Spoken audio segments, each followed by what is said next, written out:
Like करके आगे share जरूर कर देना। सरकार की शान क्या है? मैंने 2-3 बार दर्ज करने की बात की, सुनो। एक मर्तबा सरकार गौस पाक की चौखट पर एक बंदा पड़ा हुआ रो रहा है। गौसे आजम की चौखट पर बंदा पड़ा हुआ रो रहा है। इन वलियों से रिश्ता जोड़ो, इनसे ताल्लुक जोड़ो, इनसे ताल्लुकात बढ़ाओ। जानियों से रिश्ता मत जोड़ना, शराबियों से रिश्ता मत जोड़ना, नचनियों से रिश्ता मत जोड़ना, नाचने गाने वालों से रिश्ता मत जोड़ना, स्क्रीन पर आने वाले हीरो हीरोइन से रिश्ता मत जोड़ना।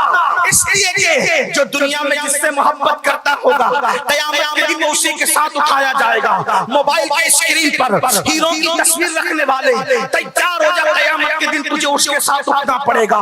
शराब पीने वाले जिस हीरो की मोहब्बत में मटक कर चलता है, क़यामत के दिन तुझे उसके साथ उठना पड़ेगा।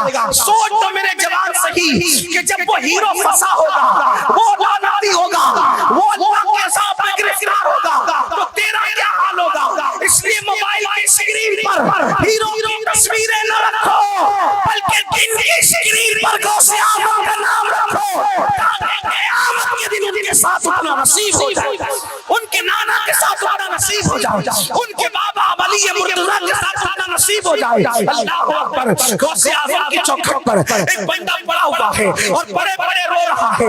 ऐसे में गौस पाक के मुरीद जाते हैं और जाकर के कहते हैं, हुजूर वो कह रहा था कि मेरी सिफारिश कर देना शेख से, गौसे आज़म से मेरी सिफारिश कर देना, गौसे आज़म से मेरी सिफारिश कर देना।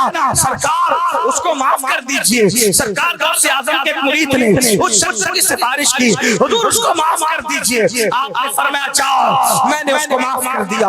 क्या फरमाया? जाओ, मैंने उसको माफ कर दिया।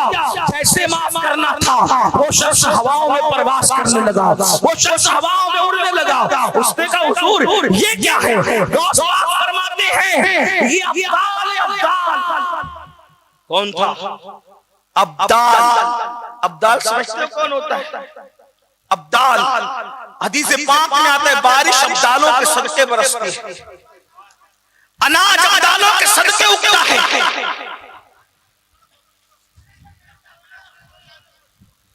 रहमतें अब्दालों के सदके उतरती है, बलाएं अब्दालों के सदके में टलती है। गौसे पाक फरमाते हैं अपने मुरीद से, बेटा वो यानी इतने बड़े बड़े बेफाइज था। वली हजारों होते, लाखों होते, हो सकते हैं, लेकिन अब्दाल गिने हुए 40 होते। सिर्फ एक वक्त में 40 से बढ़कर नहीं होते। वली होंगे हजारों, लाखों, कितनी भी तादाद वलियों की पहुंच जाए, लेकिन औलिया में ये महदूद सीटें होती हैं, नशिस्तें होती हैं, जिनको अब्दाल कहते हैं। सोचो, अल्लाह के रसूल फरमा रहे उनके सदके बारिश बरसती है। अल्लामा शामी ने भी अपनी किताब इजाबतुल गौस में इसको लिखा कि उनके सदके बारिश बरसती है, उनके सदके बलाएं करती है, रहमतों का नुज़ूल अब्दालों के सदके में होता है। अल्लाह अकबर। गौस पाक फरमाते वो मेरी चौखट पे जो पड़ा था वो अब्दाल था। अब्दाल का फरमाया उसकी वजह क्या थी? वो पड़ा हुआ क्यों था? 3 अब्दाल थे, वो बगदाद शरीफ में उड़ते हुए जा रहे थे। जब मेरी खानकाह आई, एक दाएं हट गया अदब की वजह से, एक बाएं हट गया अदब की वजह से, और इस अब्दाल ने सोचा कि मैं भी वली, अब्दुल कादिर जिलानी भी वली, तो मैं उनकी खानकाह का अदब क्यों करूं? मैं उनके ऊपर से उड़ करके जाऊंगा।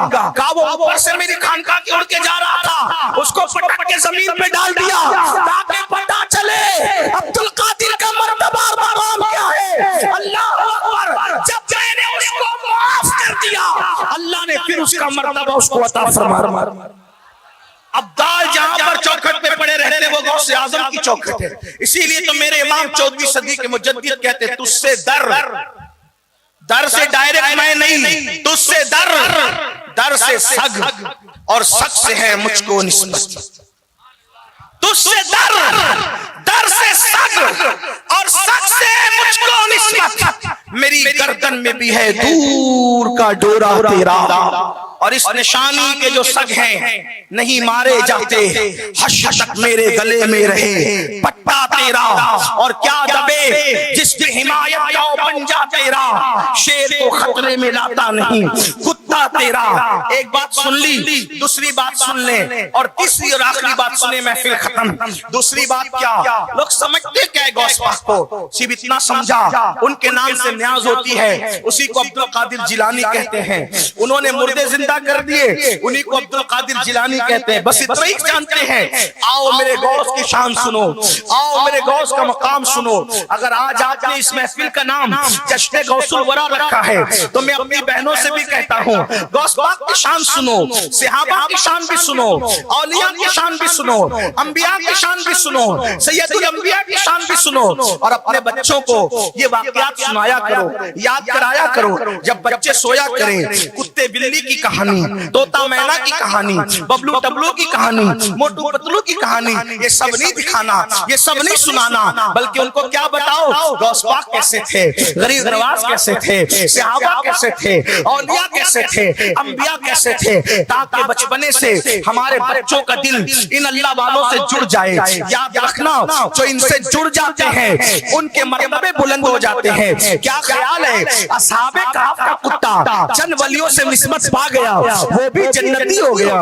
अरे कुत्ते भी कहीं जन्नत में जाते, लेकिन वली की निस्बत ने कुत्ते को भी जन्नती कर दिया। सोचो मुसलमानों, इसलिए वलियों से निस्बतें जोड़ो, उनसे ताल्लुक जोड़ो, और कोई बोलता रहे उसको बोलने दो, कोई बकता रहे उसको बकने दो। अपने औलिया अल्लाह के रास्ते पे चलो, अहले सुन्नत व जमात के मसलक पर चलो। अल्लाह अकबर, ये अहले सुन्नत का मसलक 1857 के बाद का नहीं, ये अहले सुन्नत व जमात का जो मसलक है, अल्लाह अकबर, इसकी कड़ियां सहाबा से मिलती है।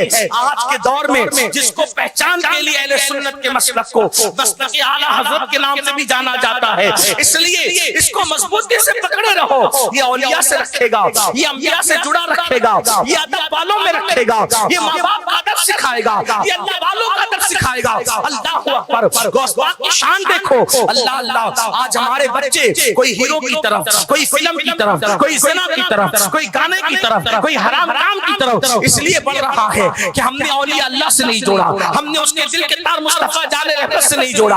हमें ये सब बातें अपने बच्चों को सिखानी पड़ेगी। अल्लाह अकबर। दूसरी बात जो अर्ज करनी है वो ये है, अल्लाह अल्लाह, सरकार गौसे आजम जो थे, उनकी बारगाह में बड़े बड़े औलिया आते थे, बड़े बड़े अक़ताब आते थे, बड़े बड़े अब्दाल आते थे, और गौस पाक से सबक सीखते थे। कौन कौन आके सीखता था पता है? एक मर्तबा गौस पाक बहुत खुश, बहुत खुश, किसी ने कहा सरकार आज बहुत खुश है। फरमाया हाँ, एक बंदा 2 कदम में बैतुल मुकद्दस से मेरे पास आया। 2 कदम में, कहां बैतुल मुकद्दस, कहां बगदाद। 2 कदम में कहां आया? बगदाद शरीफ। कहां से? बैतुल मुकद्दस से मेरे पास आया, और सीखने के लिए आया कि इश्क किसे कहते हैं। क्या सीखने आया? मतलब इतना बड़ा हो गया था वो बंदा कि 2 कदम में बैतुल मुकद्दस से बगदाद तक का फासला तय कर सकता था। लेकिन सीखना क्या था? तवज्जो करें, क्या सीखना था? इश्क। और ये सब इश्क सीख कर बैठे हम लोग। जिनको वुजू का तरीका नहीं पता, उससे बड़ा आशिक रसूल कोई नहीं। 3 बच्चों का बाप हो गया, गुस्ल करना नहीं आता, उससे बड़ा आशिक रसूल कोई नहीं। फजर की नमाज में बिस्तर पे पड़ा हुआ है सोते हुए, उससे बड़ा आशिक रसूल कोई नहीं। गौस पाक कह क्या रहे, थोड़ा समझो तो सही। 2 कदम में बैतुल मुकद्दस से बगदाद आया है। सीखना क्या चाहता है? इश्क। मतलब क्या निकल रहा है? अगर मैं सही कह रहा हूं तो उलमा तायीद करेंगे, गलत कह रहा हूं तो मेरी इस्लाह करेंगे। मतलब ये निकल रहा है कि 2 कदम में बैतुल मुकद्दस से बगदाद आना आसान है, लेकिन इश्क की राह में कदम रखना ये मुश्किल है। इतना पावरफुल हो गया, इतना पावरफुल हो गया कि 2 कदम में बैतुल मुकद्दस से बगदाद आ सकता है, लेकिन अभी ये सलाहियत पैदा नहीं हुई कि इश्क की मंजिल कैसे तय की जाती है। और यहां तो हाल ये कि नमाज गई और आशिक रसूल है। नमाज के बगैर कोई आशिक रसूल कैसे हो सकता है? गौस पाक जुमा की 2 रकअत पढ़कर ऐसे भागते हैं जैसे स्कूल की छुट्टी होने पर स्कूल के बच्चे भागते हैं। जिस कौम का हंसने की बात नहीं, ना ये कोई मुशायरा है, ना मैं कोई शायर हूं, ना ये कोई कॉमेडी शो है, ना यह हंसने की कोई बात है।